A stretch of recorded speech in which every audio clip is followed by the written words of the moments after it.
Alrighty, welcome into One Giant Step. 2 weeks out from NFL Draft Day. I am your host, Shaun Morash, where you can follow me on Twitter at MrazCBS, MRAZCBS. It'd be better if I'm giving out my wrong Twitter handle.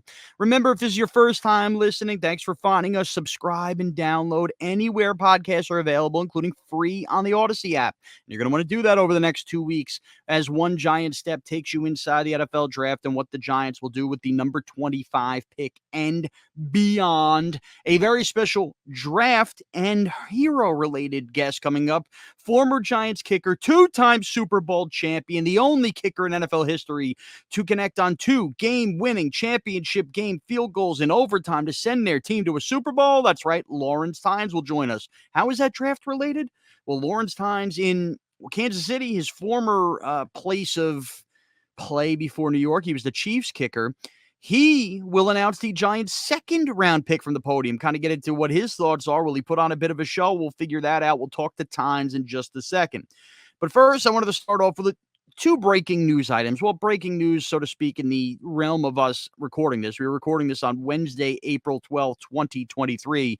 And Kim Jones had the first report, and it's become the big football story of the day, which shouldn't come as much of a surprise, but still worth digging into. And that is that Saquon Barkley has decided to not sign the franchise tag, at least before these off-season workouts begin, the voluntary workouts that are set to begin. And I, for one, am not surprised, okay? Saquon Barkley, reports say he was offered upwards of $12.5 million per year, which now, I mean, he looks foolish for not taking if you've paid attention to the running back market. I mean, you've seen a frustrated Austin Eckler seek out a trade, can't find a trade. There were the reports earlier in the offseason that the Titans were looking to move Derrick Henry.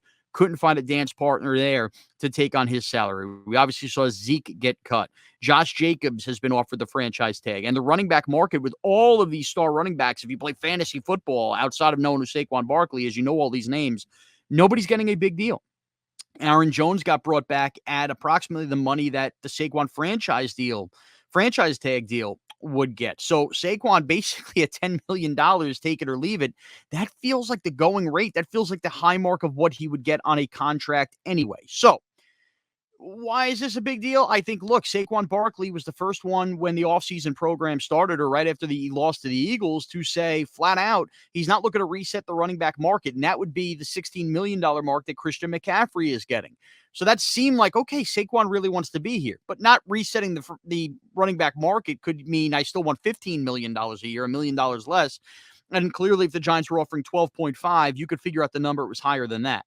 The franchise tag is only at 10 mil. And we've seen running backs, play this game before. Players play this game before. They don't want to play on the franchise tag. They'll hold out as long as possible as a negotiating ploy. Here's the problem, and here's the rub. Saquon still doesn't have any leverage. If he holds out, is he really going to hold out? Does he think that the running back market a year from now, if he really wanted to play the Le'Veon Bell game, which is always going to be the most extreme, where he held out, basically until 2/3 of the way through that season with the Steelers, is he really going to play that game where he thinks that, his value is going to go up by not playing and that somehow teams are going to be overpaying for running backs even more next year? That's not going to happen. I think the sad reality that Saquon, along with guys like Austin Eckler and Josh Jacobs, are facing is one that I think a lot of fans and some draft analysts have been saying for years. The value of the running back is just down. I mean, it's much easier to find running backs later on in drafts, more so than a lot of positions now in the NFL, that you can develop and get on the field pretty quickly to be effective. And a lot of, times a running back by tandem can cost you less money on the salary cap than overpaying for one singular star running back. So I think we all love Saquon, the player. We all love what Saquon did for this team. And there was a point earlier in the year where, he was borderline an MVP candidate as a running back. But we all understand that this Giant team and this Giant franchise, by the way, has seen it with Tiki Barber in the past. He retires. They go win a Super Bowl with a 7th-round pick in Ahmad Bradshaw and a former 4th-round pick in Brandon Jacobs. So, I don't think Saquon has much leverage here. Now, what this does mean, if your punishment to the Giants for pulling the offer and not playing is that you're just not going to show up to voluntary workouts, well, I got to think that Saquon knows the playbook. Even whatever they're going to change now, it shouldn't be that hard for him to pick up whenever he comes in. And if that means he's not on the field, putting himself in danger of, forbid a torn ACL or a leg injury, one of these freak offseason workout injuries. Remember, Cam Akers and the Rams had this happen a couple of years ago. That, in a weird way, is also a win for the Giants. they will be fine playing through their practices and figuring out their workouts without Saquon. What's most important is getting Saquon on the field in week one. When push come to shove, I think Saquon will be on the field in week one. So I think this could be a win for the Giants. I'm not sure exactly it's going to be a win for Saquon, but I understand why he would do this. It makes a ton of sense. And look, it's just something the Giants are going to have to deal with. In the meantime, Daniel Jones, the leader that he's become, did organize workouts in Arizona, obviously away from team facilities because they're not, legal CBA workouts.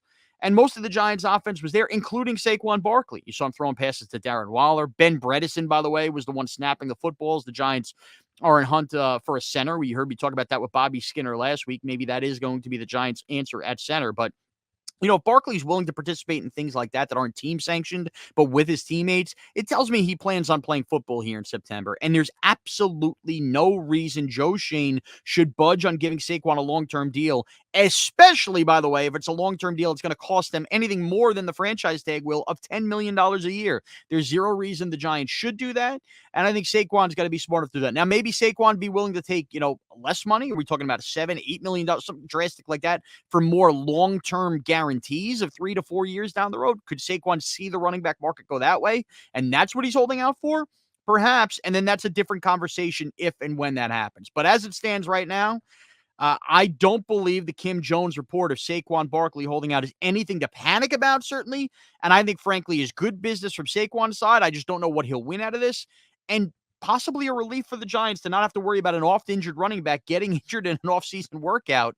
And instead, protect yourself. We'll see you when you're ready to check in. But guess what? You're not getting any more than the $10 million franchise tag. So that's where it stands right now with Saquon Barkley and the Giants. Your breaking news on Wednesday, April 12th here. And ultimately, as the draft approaches, I still also would not be shocked if in those mid to late rounds, a running back is, something that the Giants eye and take, as maybe we see the writing on the wall for perhaps this being the final year of Saquon Barkley in a Giant uniform. All right, I teased ahead.